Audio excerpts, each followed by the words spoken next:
Welcome to the Jameela Adams Experience podcast. It's a place and a space for women over 40 to be inspired, encouraged, and heard.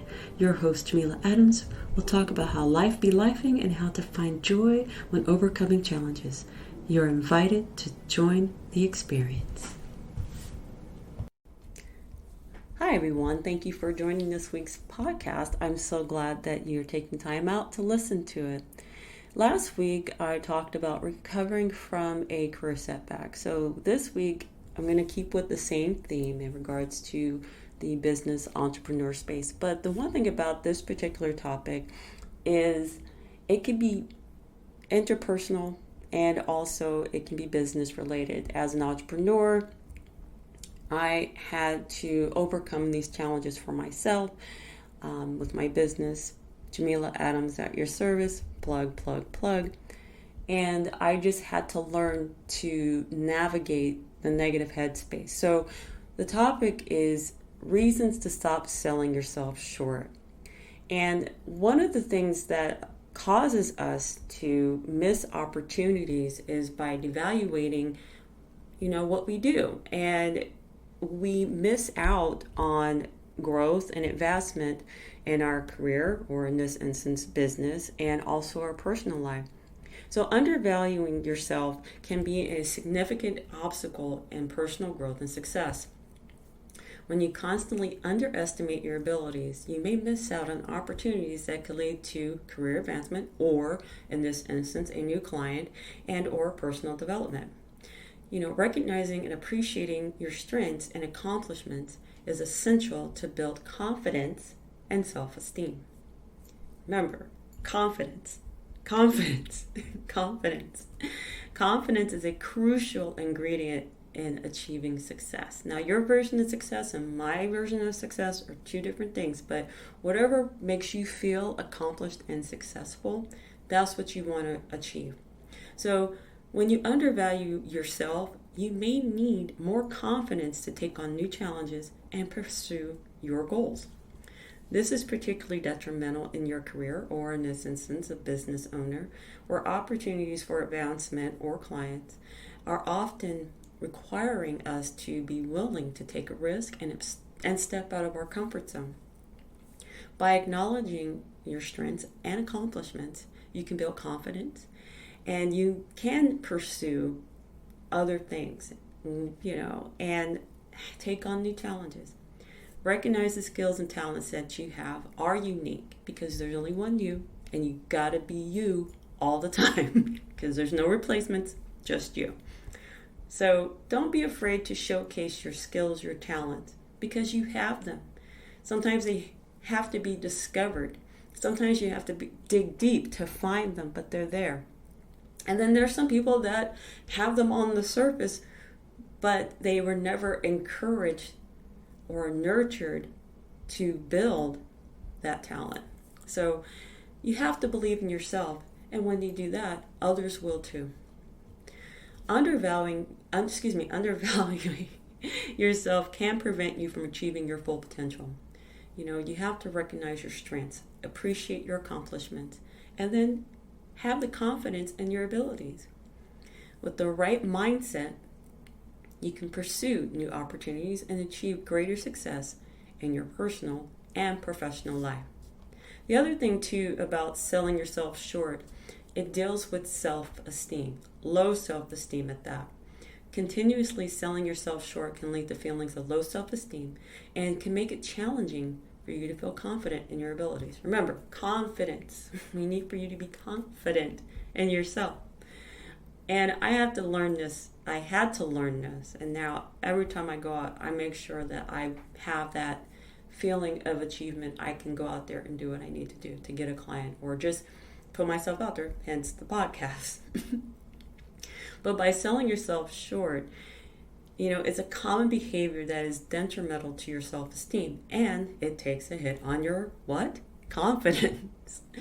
When you're consistently underestimating your abilities, or you downplay your accomplishments, you reinforce negative beliefs about yourself, and you create a pattern of thinking, and it's really difficult to break. You have this mindset that well, I can never accomplish that. And you know what? That often turns around and it'll make you bitter, and it makes you look at other people's with, as what they say, bombastic side eye, because other people are accomplishing their dreams and their goals, and you feel left out. But the whole thing is like you have the same talents as everybody, if not more. You just have to focus on you and put yourself out there. So you have to learn to deal with the self-esteem issues first and foremost. And the more you build yourself up, the more you will feel confident, that word again, and go out.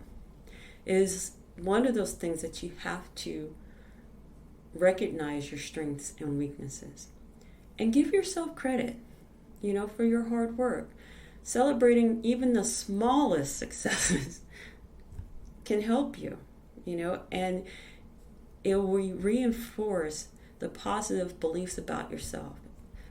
In addition to reframing that negative self-talk, you got to give yourself positive affirmations. So instead of telling yourself, I'm not good enough, try saying, I am capable and deserving of success.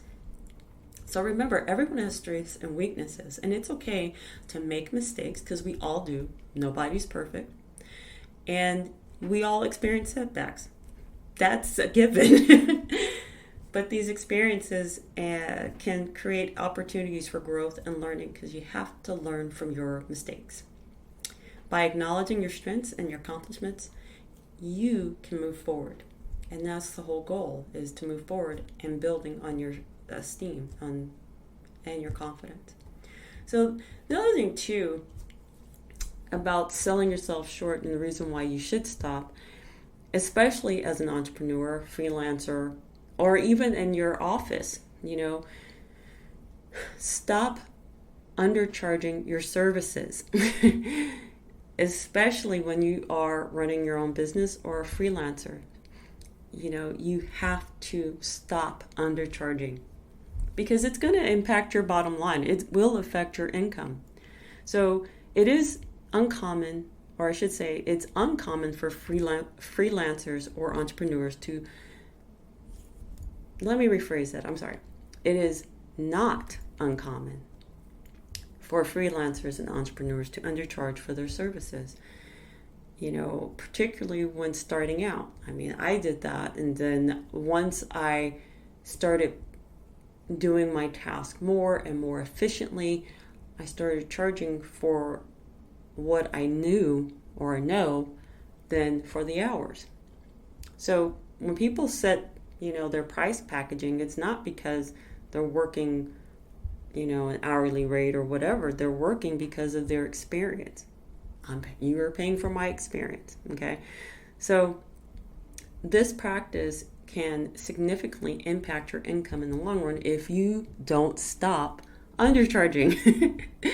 When you charge less for your services, you may take on more work than you can handle, which I've done, and you're sacrificing the quality of the work, which has happened, and the time and your well-being, because you're so busy trying to be everything for everybody instead of niching down to this particular group. So you're running around like a chicken with its head cut off because you're trying to please everybody, and you shouldn't be doing that. So stop, reassess, look at the market value, and then raise your prices. That's what you got to do. So you can use these key strategies to avoid selling yourself short.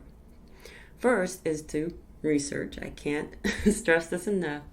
And understand your services market rate. Okay? This will help you set up a fair and competitive price for your work. Additionally, it's essential to value your own time and expertise, because if you don't value yourself, nobody else will. So you have to value what you're offering and create a valuable service and be compensated accordingly. Another strategy is to be upfront with clients about your rates and the value of your work. You are providing a service, okay? You are providing a solution to this other person's problem. And the thing is, you can negotiate for a project, or if you feel like you're being nickeled and dimed, walk away. You don't have to stand there and let your value be, drop because they don't want to pay you. So consider, diversifying your income streams and offering different price packages to meet clients' needs. I mean, I've done that and continue to do that, and I find that that's very beneficial for not only myself, but for my clients. If they have a certain budget, we work around that budget. I'm not going higher or no lower. It's just what your budget is set up to do. And that's how you work it out. Because ultimately, it's up to you to decide who you're going to work with, how you're going to, how you're going to get paid. So the moment you recognize I am worthy, I am I'm a service provider and I provide great service, then you set your rates accordingly. So just remember that. Stop undercharging. I can't stress that enough. Stop undercharging yourself. So the other thing about selling yourself short is that you're settling for less, and you shouldn't. When you sell yourself short, you may be more likely to settle for less than you deserve, whether it's personal or professional. So it's easy to fall into the trap of selling yourself short. Sometimes we might believe that we're not good enough, we don't deserve better, or we're lucky to have what we have. This mentality can be harmful.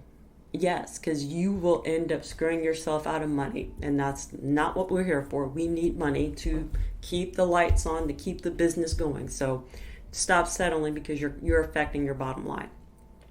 So whether in your personal or professional life, settling for less can prevent us from reaching our full potential, as stated before, and achieving our goals. So in the workplace, if you are in the workplace still, selling yourself short can manifest in several ways. For example, you might accept a job offer with a lower salary than you're worth, or take on tasks below your skill level. Excuse me. While being humble and open to learning is important, it is also important to recognize your value and advocate for yourself. Because if you don't advocate for yourself, no one's going to. And you have to remember that.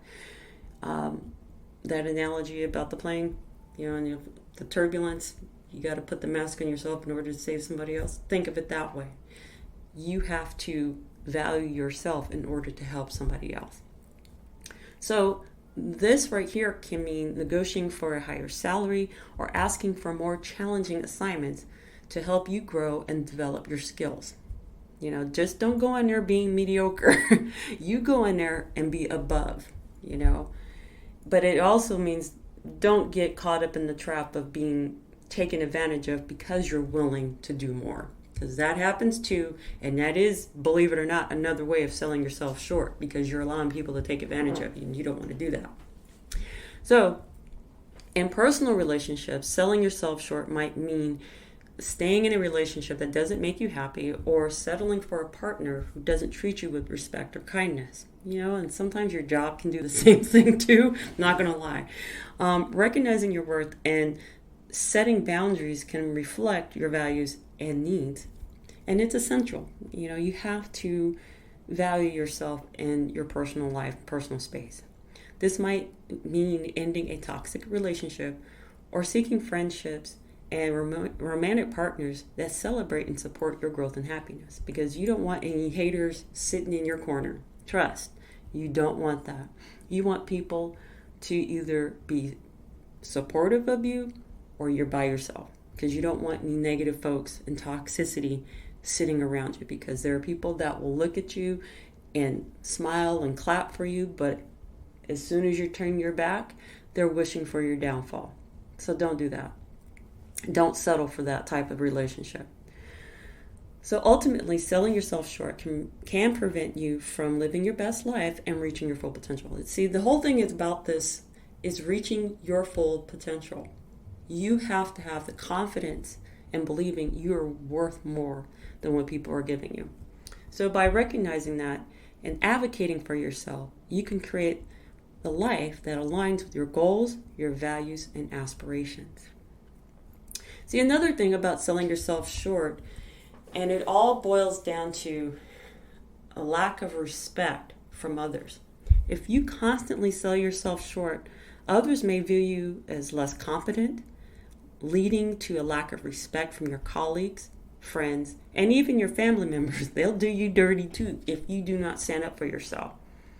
So the whole thing is, it's crucial to recognize your worth. You have to know you are worthy. You're worthy of love. You're worthy of the charges that, the rates you want to charge. You're worthy of friendships. You're worthy of all the positive things going on that are out there for you. You just have to realize it. So you have to establish a positive reputation and earn respect from others. And it goes both ways. Respect is earned, it's not given. But constantly undervaluing yourself can lead to a lack of confidence and contribute to negative self-image. Because if you don't, it goes back. If you don't believe in yourself, if you don't have the confidence in yourself, if you don't value yourself, no one is going to do it. So you have to advocate for yourself. So get rid of the negative self-talk.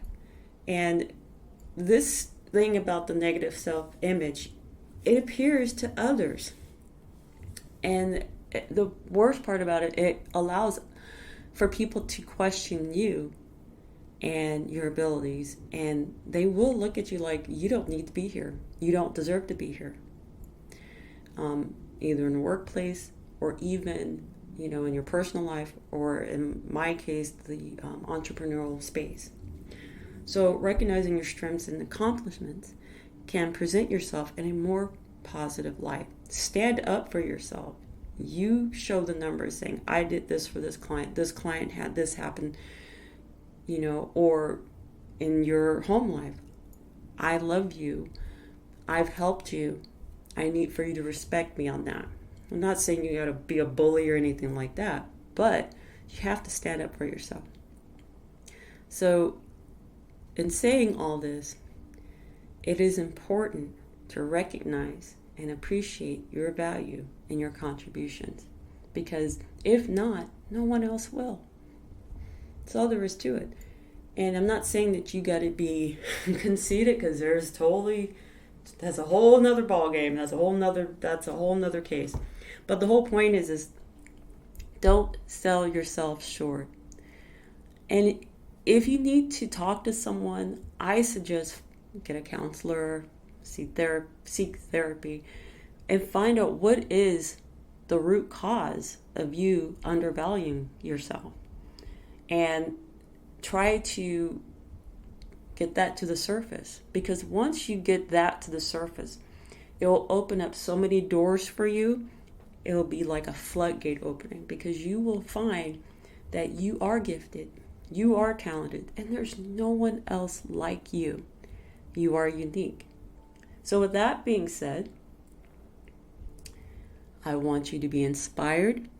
I want you to be inspiring. I want you to be encouraged. I want you to be encouraging. But most of all, I want you to be you. And I will chat with you next week.